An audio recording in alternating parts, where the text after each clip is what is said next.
keep in mind that whenever you're in the room with an animal, there's training going on. There's behavior change going on because your behavior is going to affect them, regardless of whether you're in a training session. So the answer to when is training going on is all the time the trainer is in the room with the animal, okay? All the time.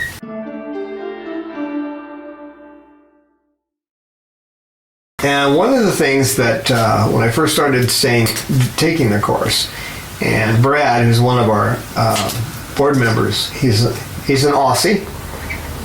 He said, well, it's easy for her to train them because they're all focused on her. And, you know, it's true. And I pointed out to him, because how would he know, the reason they're focused on her is that she trains calm attention. What she does, and, you know, it starts off just looking at the animal. She gets the animal to look at her for about a second, and then, good. You know, she gives it that bridge, gives it a reward. Then, you know, builds up over time to where it's 2 seconds, 3 seconds. She teaches calm attention.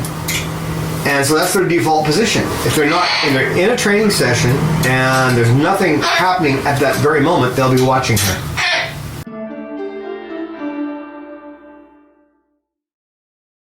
She believes in a relationship bank account, and it's really a good way of looking at it. If you do something like he just jumped and I didn't mean that to happen, okay, if that happens and an animal gets nervous for a second, you just withdrew a little bit from that bank account, okay? So one way to add to that bank account every time you see an animal is to come bearing gifts.